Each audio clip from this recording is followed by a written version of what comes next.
রাজ্যপাল, মহামান্য রাজ্যপালের আজকে তার বিরুদ্ধে রাজভবনে কর্মরত একজন অস্থায়ী কর্মী মহিলা, তার অভিযোগ, গুরুতর অভিযোগ, এবং সে অভিযোগ হচ্ছে যে শ্লীলতাহানি।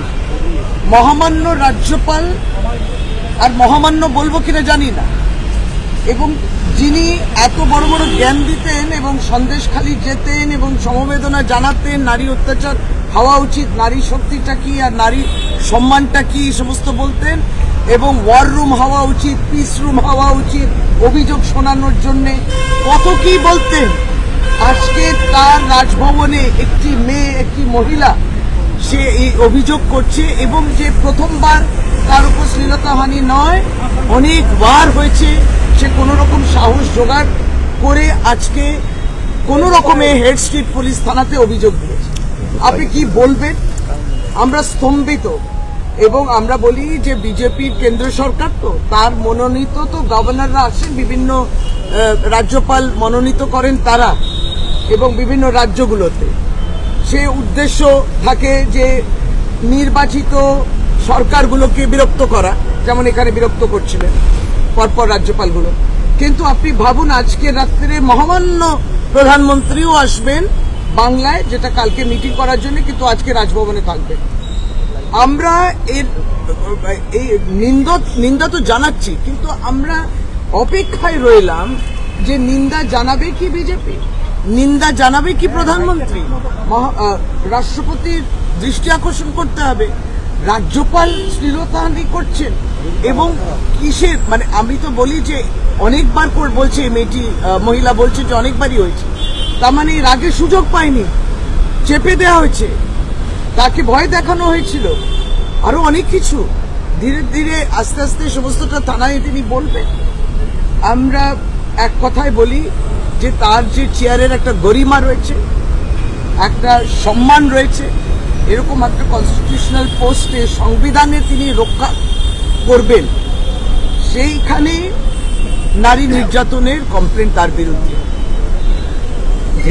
দেশের ভবিষ্যৎটা কি হবে? এনারা যে সন্দেশখালি নিয়ে এত বলতেন, তো আমরা সত্যি শুনতে চাই, আমরা শুনতে চাই যে কেন্দ্র সরকারের বক্তব্যটা কি, মহামান্য প্রধানমন্ত্রী তার বক্তব্যটা কি, এবং এতজন নেতৃত্ব যারা তৃণমূল কংগ্রেসকে এত জ্ঞান দিয়ে বেরিয়েছে। তৃণমূল কংগ্রেস যখনই কোনো রকম এই ধরনের নারীর উপরে কোনো অসম্মান যখন ঘটেছে, সঙ্গে সঙ্গে রাজ্য সরকারও পদক্ষেপ নিয়েছে, সমস্তটা তৎক্ষণিক, যাতে সে মহিলা যেন ন্যায্য বিচার পায়। এখন আমরা অপেক্ষায় রইলাম। না, এটা হতে পারে না যে আজকের দিনে ব্রিজভূষণ শরণ সিং, তাকে বাঁচানোর জন্যে, তাকে প্রক্সি এমপি করার জন্যে তার ছেলেকে এমপি সিটের টিকিট দেওয়া হলো কায়সারগঞ্জে, ইউপিতে। কোথায় গেল বুলডোজার সরকার? কি বুলডোজার সরকার? যোগী আদিত্যনাথ বাংলায় এসে প্রচার করছে কিসের? আপনি দেখুন, ব্রিজভূষণ শরণ সিং এখনো তাকে কিন্তু অ্যারেস্ট করা হয়নি।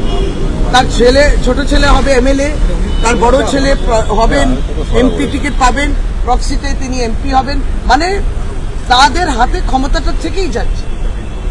এই নিদর্শন রেখেছে বর্তমানে সত্তাধারী দল বিজেপি, এই নিদর্শন রাখছে। আর মহামান্য রাজ্যপালের এই ব্যবহার আচরণ, তিনি বলুক, এত তো কথা বলতে ভালো লাগে, আপনারা যাবেন তার বক্তব্যটা শুনবেন, কিন্তু এই গুরুতর অভিযোগ আমরা স্তম্ভিত। আর বলি যে বাংলা এসে বাংলাকে কালিমালিপ্ত করা ছাড়া আর কোনো তাদের কাজ নেই। আপনি যে পোস্টে ছিলেন, আপনি বঙ্গের রাজ্যপাল ছিলেন, আপনি কালিমালিপ্ত করলেন পোস্টটাকে। এইরকম একটা মারাত্মক অভিযোগ তো আগে কোনোদিন কোথাও আসেনি। মারাত্মক বটে, যদি হতো তাহলে আসতো। এখন দীর্ঘদিন ধরে হয়ে যাচ্ছে, বলা যায় না তো, আরো তো বেরোবে, আর কতজন আছে তো বলা যায় না। প্রজ্জ্বল রেভান্নাকে যদি সকলেই মনে করেন এটা আইডল, প্রজ্জ্বল রেভান্না যেমন কর্ণাটকা থেকে বেরিয়ে গেলেন, কর্ণাটক কি দেশ থেকে বেরিয়ে গেলেন, দেশ থেকে একটা মানুষ পালিয়ে গেল, কে তাহলে স্বরাষ্ট্র মন্ত্রক করছেটা কি? দেশ থেকে পালিয়ে গেল। সুতরাং তার আবার 1000 না 2000 ভিডিও। রাজ্যপালের রাজভবনে এইরকম অসুরক্ষিত অবস্থায়, যে যাকে একটা প্রলোভন, তিনি কি তার চাকরি যাতে স্থায়ী হয়